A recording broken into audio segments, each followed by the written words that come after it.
with the instantaneous rise of Caitlin Clark and her fan base, women's basketball is at a crossroads. And in today's video, we're going to talk about which direction we think they may take.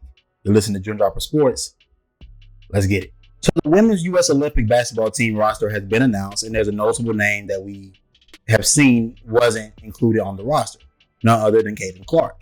And for many reasons, people have speculated why she should have been allowed to be on the roster, whether she played or not. They should have made a way for her to be there. And look, I understand it. I can't say that I don't understand, because the perspective is, if we're focused on growing the women's game, making this a global game, and doing everything we can to push it forward, then why not put the most popular player in the league, which is Caitlin Clark right now, on the U.S. Olympic team to allow for merchandise sales to skyrocket, to allow for viewership to probably skyrocket as well. Now, mind you, I don't know the numbers for Caitlin Clark globally. I don't know how big she is of a star outside of the U.S., but this would be a great testing ground, I will say, to see where is that star power. Does it resonate overseas as well as it does in America? And if that's the case, then we have an opportunity to do something big here. I completely understand that mindset, but I do understand the mindset of women's basketball, it being the the U.S. Olympic team and the WNBA. Look, we are in a position to build this game, right? This is the biggest star we've gotten in terms of just notoriety and in terms of eyes that we've got on the game in quite some time. Well, ever, not even quite some time. This is the first time ever. So how do we want to handle this newfound attention? Do we want to handle it in the eyes of how everyone thinks we should do and fully push Caitlin Clark to the sky and make this thing all about her? Or do we continue to acknowledge the women that have put in the work, that have laid the ground, that have laid the groundwork for this league to be where it's at today, and continue to acknowledge them and push them into the forefront as we continue to move forward with this newfound attention? And this is a very new situation that I think everybody's having to watch in real time. For the people that are under 30 years old, we're watching the first major American league try to establish itself. This isn't like the UFL or the XFL. Those are leagues that were intended to be lower leagues than the NFL. The WNBA is a one of one, where it's the only women's league we have in the country, and it's trying to establish itself amongst the heavy hitters in men's sports, like your baseball, football, and men's basketball. It's trying to establish itself into those ranks. So this is the first time we've ever seen in our lifetime a league trying to establish itself, and a sport itself trying to push itself into a new territory. And it's going to be unique in how we see this be handled. Now, here's what I think is going to happen. I believe the WNBA is going to go the way of the NBA and tailor the game towards Caitlin Clark and players that play with that type of style. I think the more that people have gotten their eyes on the WNBA and have seen the level of physicality that exists there, but not in the NBA, and a style of play that we saw in yesteryear's basketball and not currently in the men's game, I think the more people see it, the more they start to recognize that that's not what they want to see. As much as people, it's funny, right? Because as much as we see people complain about, oh, the current game is soft, the current game is this, the current game is that, people enjoy the level of scoring that we see, whether it be inflated or not. People do enjoy large offensive outputs, and that's in every sport. And you can go through baseball as well, and what they've done. Every sport, the fans of each of those sports enjoy heavy offensive outputs. No different than women's basketball, I believe. I think you're talking about, especially with the amount of men that have not entered the stratosphere of trying to be fans and watching the game, where they're used to watching in the NBA, where teams score 120 points a night, and you watch games in the W where you may have a team cross 100. More than likely, they're going to be sitting somewhere between 80 and 70 points, and the defense is a lot tighter and a lot more physical than what we're used to. Caitlin Clark is intended to be the Steph Curry of the league in terms of how she shoots the three ball, right? And the first thing I can imagine is that we're going to see rule changes in the WNBA once the offseason begins. come this upcoming off season, I expect to see the WNBA start to tailor their rules and start to take the hand check out, start to allow for more free flowing offense to take place. And you will see players like Caitlin Clark really start to thrive when that change comes. And it's just something just a hunch I have, and I think is a pretty glaring prediction. Nothing that's like so unique to just myself. It's just something that I think we've noticed, and I don't think that they are watching what's happening now with glowing eyes. I don't think they're like I don't think they like how Caitlin's looked so far throughout her first 13 games, right?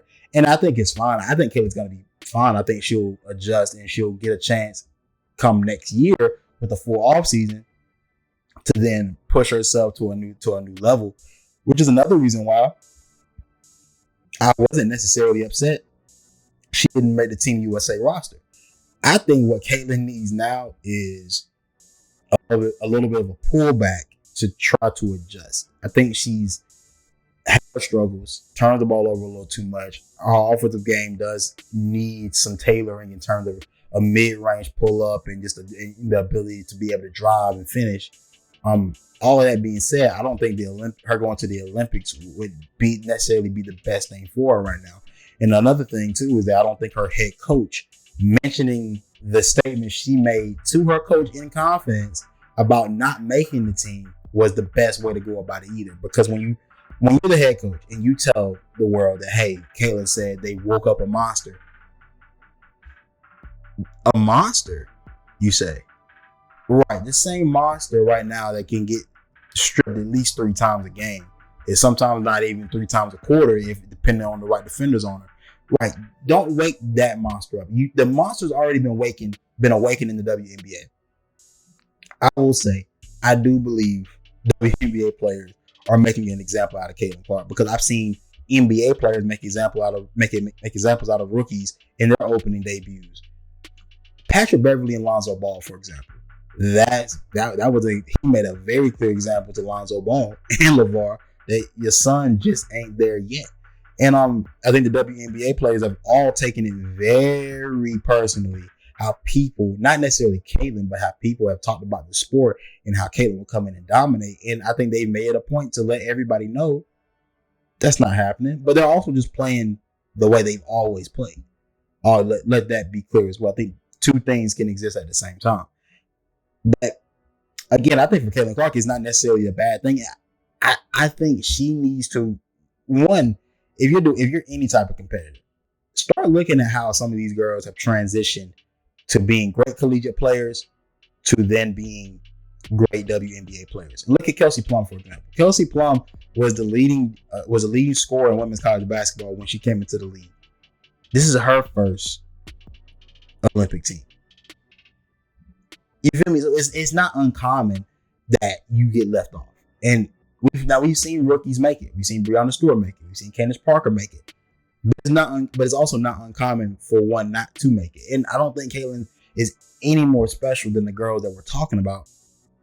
At least not right now. And if I look at the roster, you got to tell me who she's better than. And the obvious answer everyone would say is that Diana Taurasi is the player that we could probably make a case that she's better than right now. But I would say Diana Taurasi right now is getting that OG treatment, and which they should do. They should give her the OG treatment because of how long she's been in the league and how long she's been a staple in said league.